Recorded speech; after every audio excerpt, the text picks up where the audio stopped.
So welcome back, and you viewers, according to YouTube statistics, are gonna love this one because we got an unboxing video to do, another one. Yeah, we got 2 boxes worth. So yeah, I mean, oh, you don't want to see that. Not my details, someone else's, but you still don't want to see it. Yeah, we got 2 big boxes to open, full of potentially stuff to look at in the future, and I may as well just get onto it.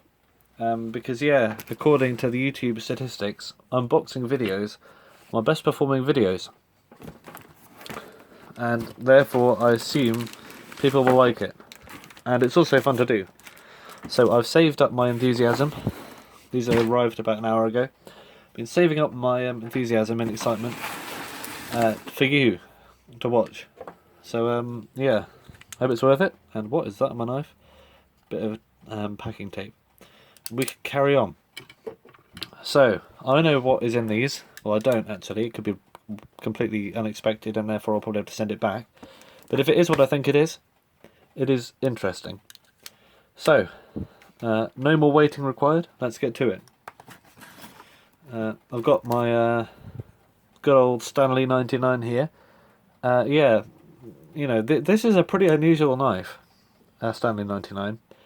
You see a lot of Stanley 99 E's, B's and A's. I think it's Stanley 99 E you see a lot of, and they still make them today. But just a Stanley 99, just a 99, you know, try and find another one of these. English made one as well, so it's, you know, you don't see many of them. This is the only one I've ever seen in my life, and found it in an old toolbox, and yeah, I mean, you know, it's a good knife. People say that the 99 is like, it's like, because it's got a retractable blade, people say, oh no, it's not a proper knife, it's just the guy who can't control himself or something. But no, why have a stiff knife when you can have a retractable one? What's the benefit of a stiff knife? Anyway, get to it, you know, let's carry on with the unboxing. Yes, it's clocks, by the way. Don't expect anything else from this channel. Yet. Don't know, maybe I will one day. And then I'll be contradicting myself, so to prevent that, I'm going to say, ooh, oh, what? Well, alright, I may as well show it, because I wasn't expecting that, a business card in here. This is not an advert, okay? This has not been paid to say this at all, this is just coming across. I thought I removed all the labels from this box, but turns out there's one inside. So, thank you to Amber Bethany Designs. Oh, and I'll read this to myself. Oh, hang on a minute. Thank you for your order. I've added an extra clock inside and hope that you will be able to do something with it. Many thanks, Amber Bethany. Amber Bethany, thanks so much. Well, I wasn't expecting that. That's the benefit of doing stuff on camera. It's the first time this has ever happened in my life. Someone added an extra clock and something. So, yeah, let's carry on and see what we got. Turns out it's 4, not 3. Yeah, let's... You know, oh, I'm really excited now because I have no idea what's in here. I'll go through the ones I recognise. So, this one is for the end. This in particular is something I want to do a bit more on. So, let's start with. I'll move this box somewhere else. Move it down on the floor. Therefore we've got more space to move around. So I'll move this to the back. And we have one of my favourite types of alarm clock. It is, of course, a single bell, top mounted alarm clock. I didn't know it was blue, or green, or whatever colour this is. Oh, I thought it was nickel plated or something, but yeah. A coloured one, that's even better. Reminds me of the old Westclocks, Americas or something. I don't know what the maker is, probably Young'uns or something. But yeah, we got a nice, nice bell top, single bell, probably German. I bet it's German. I think it's Young'uns. I'm not sure. Just judging by the numbers, because I got there we go. This is an HAC, but at this point it was basically Young'uns and HAC were the same thing, because I think they bought HAC. The face is the same pretty much, apart from the dots. But the oh no, they're not. The 4's different, isn't it? Well, apart from the number 4, it's the same. So we'll investigate that later. Yeah. I like this. I wasn't expecting it to be blue. This is all the bonuses of a blue clock. So let's pull out the next thing. Right. Everyone's favourite model of West clocks. It is, of course, the early 60s Good Morning. I'll open this up and see if you can guess. Place your bets on what year this is. I'm going to say it's 1963. Because I've got one from 62 and I've got one from 64. It would only make sense for there to be a 63. This is red ink, don't worry, not blood. I'm going to do this now, because they're very easy to open. And these clocks are great for parts, because they're very cheap. No one really likes them much, except me. Yeah, they're just very sort of poorly made, I guess, compared to the earlier ones. This is the very, very late 66 we're talking about here. The latest 66 I've ever seen is 65. And I was shocked to see that. I thought by 64 they would have all gone. But here we have the cheap alternative to a Ben in the early 60s. Oh, I was right. Look at that. 463 UK. What is these? What are these knobbles on the balance wheel for? Well, I'm not sure. It looks like someone's glued them on. Probably for... I bet someone's got to slow it down by gluing bits of brass onto the balance wheel. Sort of thing people do around here. So, I'm going to find out what this mysterious clock is first, before I put these on later. Before I do... I don't know what it is.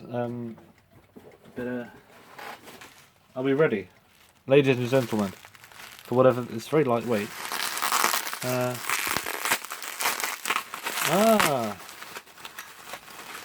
Look at this. It's an Estima.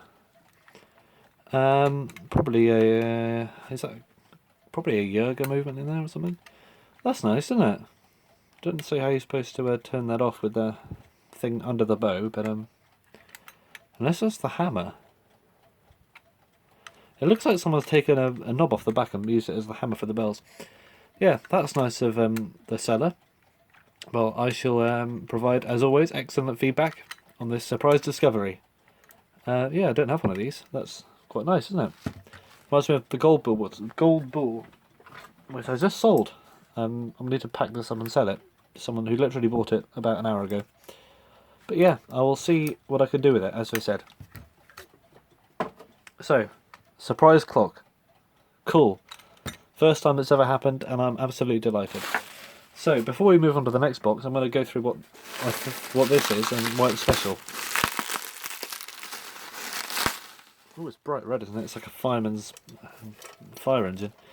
Right, this is a Halla Beetle alarm clock. I have been looking for one of these. Ooh, what happened to that? I've been looking for one of these for a very, very, very, very, very, very, very long time, because I have one here, which is, there's no movement in it, and I've tried and tried and tried to find another one, but I finally did it. Now the problem is in the lack of the bow.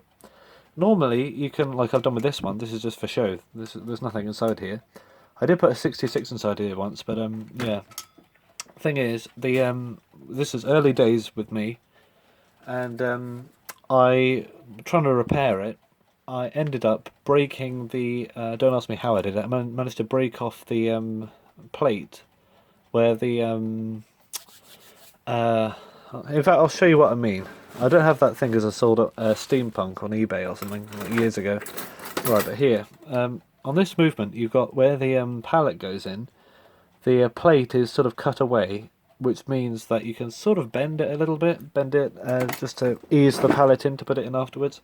Not the best design, I mean, probably useful, but I usually never do that. I put the pallet in when I'm doing the thing, unless I'm letting it down, of course.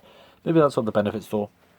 But yeah, I used to think it was the right thing to actually bend that up and then take the pallet out without undoing any of the plates. Do not do that. Do not bend the plates at all. And as a result of that, doing it 3 or 4 times, it broke off, the bit of brass, and therefore the movement was a goner. So I kept all the wheels inside it, but I sold the plates and I think the escape wheel or something steampunky on eBay as steampunk parts. But now, finally, we have a radium version, which I don't know really. I don't really want a radium one. It's nice, but I don't like having radium clocks around. But yeah, I'll see what I can do. I'll probably use this one anyway, maybe with the blue case, because it's actually no, it's not in better condition at all, is it? The back's in better condition, but it's not just for the back, is it really? Yeah, I'll see what I can do with these. But yeah, see if it works. Yeah, the thing is, the problem is, when you don't have a bow on this, it won't work, because the bow on top of the clock, which is missing, this isn't the original, this is a for Peter, which I don't know, butchered years ago, because it had the same problem. Pallet bit broken, clocks are goner. I guess that logic's still true, but you know, warranting taking the bow off, you know, it's up to you really. I put it on here just for decoration, to have as a hanger, to have it look more complete. But the problem is, the bow that would have been on here, it would have been more of an oval shape. The bow was used to turn off the alarm. Because if you look inside here, maybe it's the other one, yeah, this one, you can see there's something slightly strange going on. And inside, will it focus? If I do that, there we go. If it's inside there, you can see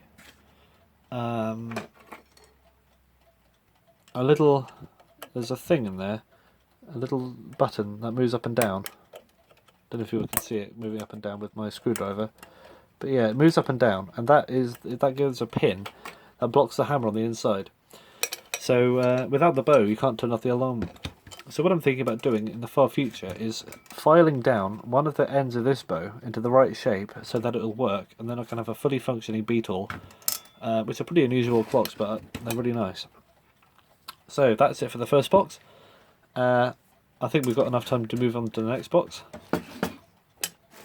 So, yeah, for the first time ever, I'm going to credit the seller, because first of all, they left the business card, I had no choice. But secondly, the extra clock. So, once again, Amber Bethany Designs, thank you very much. Much appreciated. So, let's move on to the next box. Oh, that's the seller's address, I don't want to show that. There we go. Alright, I took my own label off the top, I didn't realise there was writing on the bottom. English Stanley, big it up. Thing is, I'll need to turn this upside down. I'll tell you what, I'll do it like this so you can just see the end. And this is something... Ooh, did I snake myself on that? Need to be more careful, don't I, really? Yeah, don't trust me with knives.